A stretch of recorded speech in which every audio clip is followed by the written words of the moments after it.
Hey, what's up guys? Welcome back to the Mr. Fix-It channel. In this episode I'm working on the Polaris 400 and I want to talk about the oil injection pump. Stay tuned. I was sitting out there in the shed one evening, not doing too much of nothing, just kind of staring at the wall. Okay, the oil injection pump on this motor is located right down in here. It's right there. Now, it's really hard to see in there, and it's kind of hard to service this unit with it in the machine. Okay, looking in through the left-hand side front wheel well, we can just see the cover of it right there. Okay, so obviously this is where your 2-cycle oil goes. If you look up here on your dash, there's a oil level sensor. So if the sensor senses low oil level, you'll get a light in the dash. So you want to make sure to check to see if that light is working. Okay, coming down here, we're going to look. Right here is the feed line of the oil injection pump. If you notice right here at the top, there is a filter. Alright, now coming out of the top of the oil injector, we can see the actuator cable and the oil injection line, which runs long up in through here and goes into the carburetor intake manifold right there where that hole is. Okay, I have a parts engine on my bench here, and here's this oil injection line. You can see it's a plastic line, has a little pinch clamp on the end, and it goes into a check valve. This is a banjo fitting, and this screws onto the intake manifold. You'll have the banjo bolt and 2 crush washers. Okay, because of the awkwardness of this engine, I can't really set it in a position to where this is going to be upright in your view. So this is actually upside down compared to how you would look at it in the machine. So inside this box is the oil injection pump. I want to remove these 3 screws and take this cover off, and we're going to have a look inside. These are 8 millimeters. Or 5/16.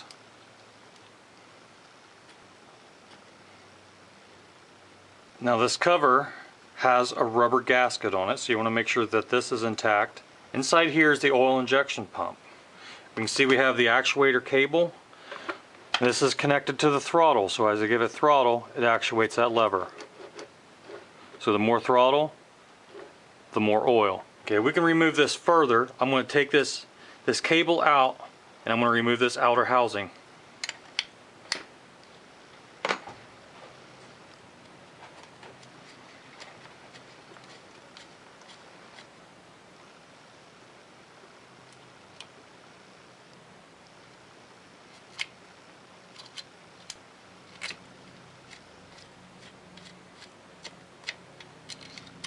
Okay, we can see the feed line here and the injection line here. These are sealed with rubber grommets. These will slide off and stay on the engine. Now there's 3 JIS screws. We need to remove these 3 screws. If you have trouble getting these screws out, a impact driver is a handy tool.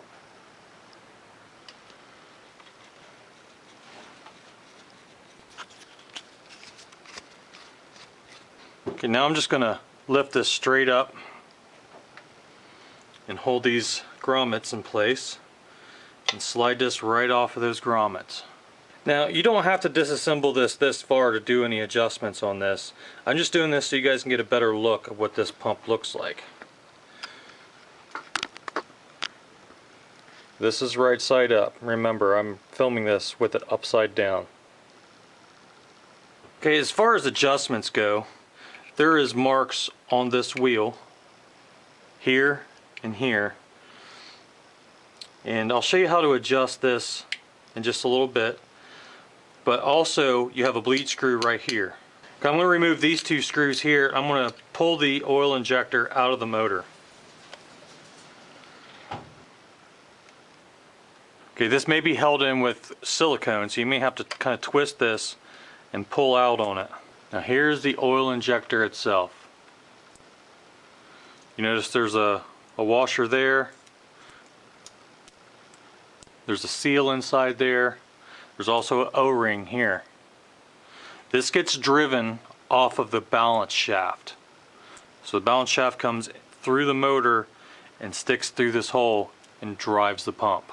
Now when you install this, you want to make sure that this washer seats down on the shoulder inside this bore.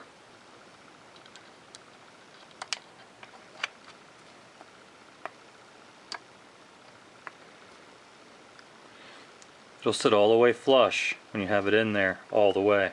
Now I know what you're thinking. You can just pre-mix the gas, right? Well, that's an easy solution, but I don't want you to be afraid of the oil injection system. If you tune it properly and you check to make sure it's working correctly, you really don't need to pre-mix the gas. Now there's a few problems with pre-mixing your gas. One, if you don't run the tank all the way empty before you refill it with your fresh mix, then you run the risk of too much oil in the gas, foul out spark plugs, cause other problems. Another problem is you're out on the trail and for whatever reason you ran out of gas, and of course all of your buddies run 4-strokes. Unless you bring 2-stroke oil with you and you know exactly how much to mix, you know you can't just borrow some gas off a buddy of yours out on the trail. So running the oil injection pump is a pretty easy way to make sure that you're getting the correct mixture of oil and you're not having any problems. You can just add straight gas to the tank, straight oil to the tank, and a tank full of this oil lasts me pretty much all season. Of course, I don't ride a lot. Some of you guys might ride more, but just keep it topped up and you never have to worry about it. Comes a car. Gotta wait for the cars to go by. Hey. Now I've owned this quad for more than a decade and I've always used the oil injection system. I've not had any problems with it. It just does what it does and I don't even think about it. In order to make sure that this system is working correctly, you're going to want to take the feed line off of the oil injection pump right here and check for a constant flow. This filter could be clogged or the line could be clogged. So pull this off and there should be a constant stream of oil flowing out of this line. Okay, I just got some rubber hose wrapped around the jaws of my needle nose vice grips here. I'm just going to take this and I'm going to clamp this hose, the feed line, just to stop the flow while I disconnect this line.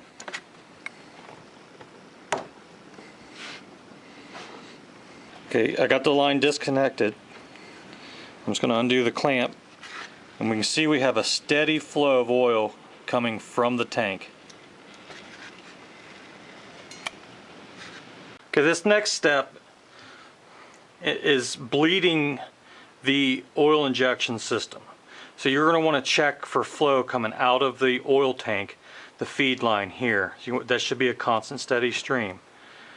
Once you've verified that you have a constant steady stream coming from the tank going into the feed line, you're going to want to open this bleeder screw and you should have the same steady stream of oil coming from the bleeder screw. Just going to crack this open. This is an 8mm.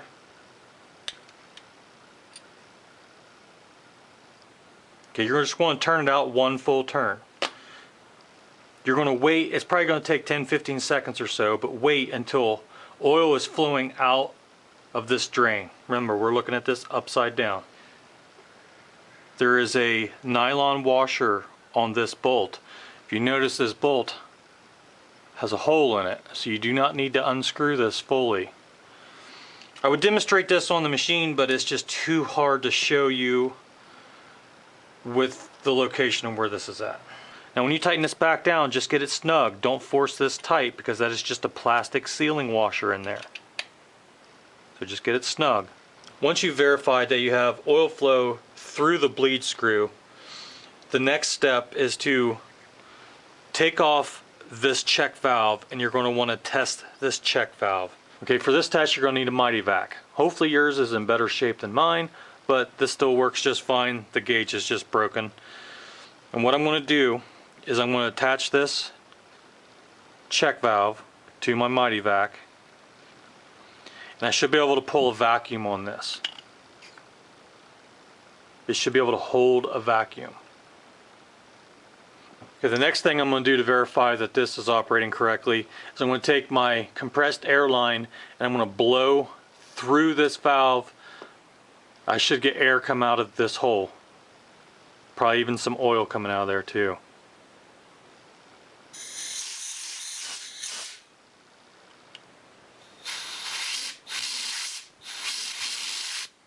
Now that you've verified that this check valve is working correctly, you can reinstall this back on the intake manifold.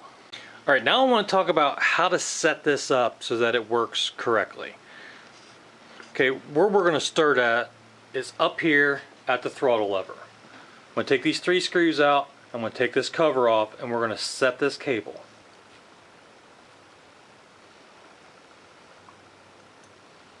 There's a rubber gasket on this cover. All right, inside this throttle, we have this micro switch. Now this is here for a safety reason, so that if the cable sticks and you let go of the throttle, this will limit the RPM. So this is basically a trigger for the rev limiter. Now what we want to do here is we want to adjust this throttle. If you look close, you can see that this part moves before this part. That little bit of play right there. Now I don't know if you can hear that or not, but that little micro switch makes a clicking sound when I press the throttle. Now what we're going to do is we're going to want to adjust this so that when we let off the throttle, that button just clicks. So if I tighten the cable, you can see how it brought that closer together and clicked that button. Now the button's always on. So what we're going to do is we're going to adjust this cable back until that button clicks.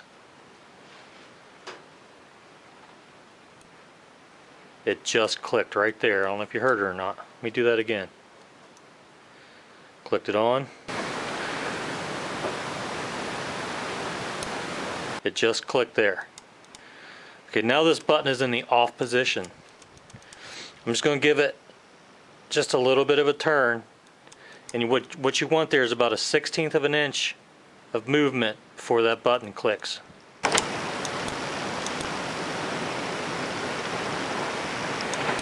About like that. Then make sure you tighten back down the lock ring and slide your boot back over. Okay, now the next thing I'm going to do here is I'm going to reinstall the check valve. Now you should replace these crush washers, but I've really not ever had any problem with reusing them, so I'm just going to stick these back in. If you feel like you need to reuse them, then go ahead and reuse them. If not, just replace them. Now this is going to be kind of hard for me to show you guys because there's so much stuff in the way. If you see right there in the center of the screen, that's the hole where this goes. Make sure you have a washer on both sides of this banjo.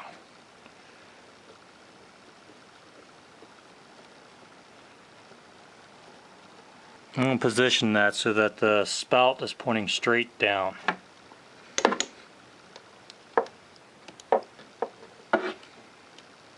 Just get it snug, it ain't got to be real tight. Alright, now the next thing we need to do is we need to start the engine. Now the repair manual for this recommends that you start this up with that oil line disconnected, which means it's not going to be getting any oil during this process. I don't like the sound of that, so what I'm going to do is I'm going to put some premix in the gas tank for this next step. I just got my siphon tube. I'm just going to drain out the straight gas into this gas can and then add some premix. Now I only need to put enough premix in this to let it run for a short period of time, so I'm not going to put a lot.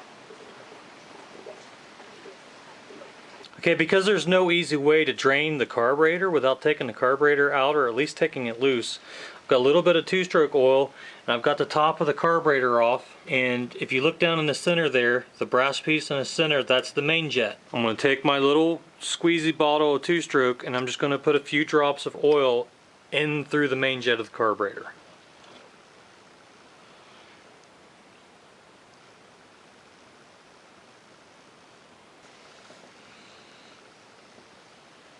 Okay, now remember again, we're looking at this upside down. Now I'm going to reinstall this cover.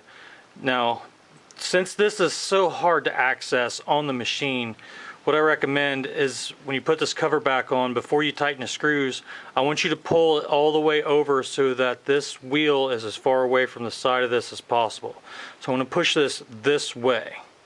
So in the machine, remember, will be upside down. So just lightly snug the screws and kind of tap this thing over and make sure it's over this way, away from this wheel as far as you can get it. Then tighten the screws. This step won't apply if you did not remove your cable. Okay, now I'm going to reinsert the cable in here.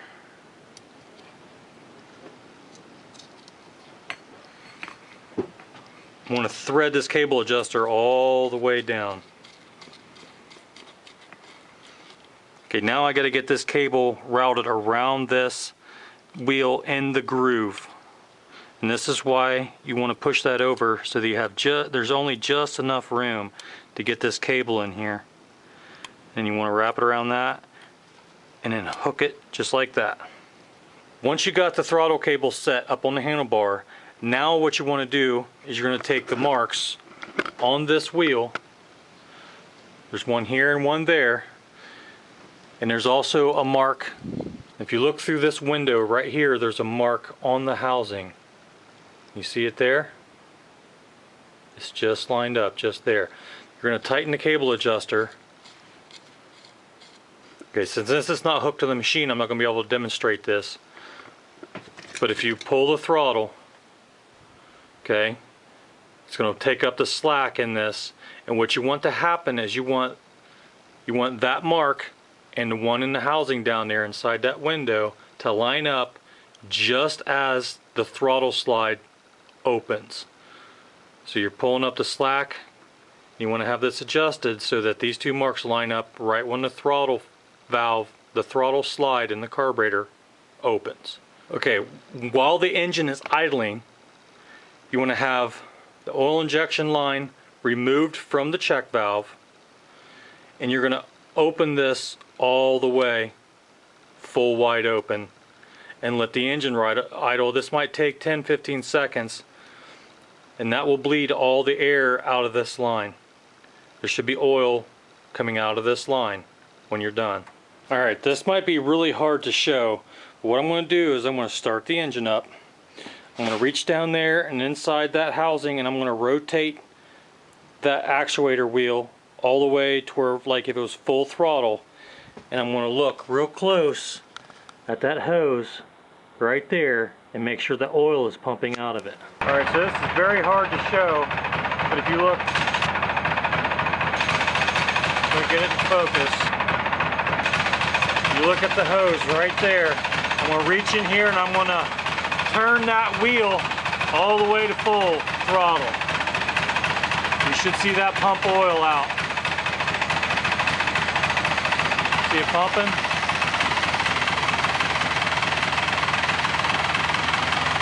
Spits out a drop about every 2 seconds.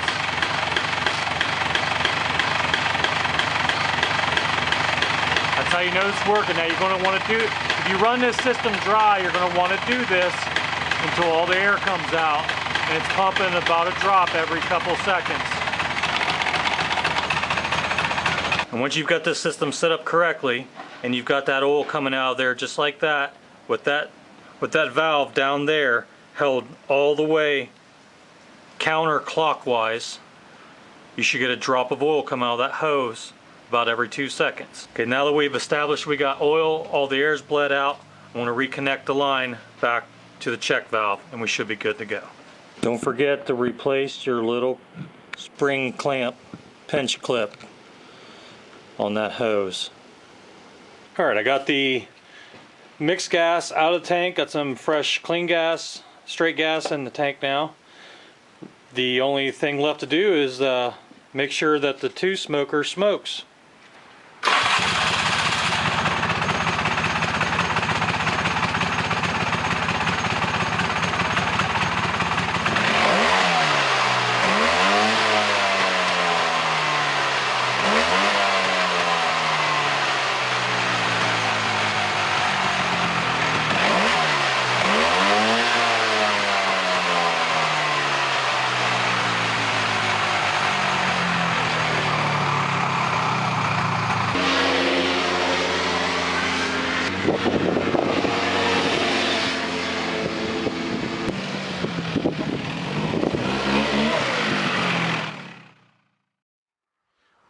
Well, I hope this helps shed some light on this oil injection pump. I hope you're not afraid to use it now that you know kind of how it works and what to expect from it. If I left anything out or if you have anything to add, please leave it down in the comments. If you like this video, please give it a thumbs up, consider subscribing, and I'll catch you on the next one. Thanks for watching.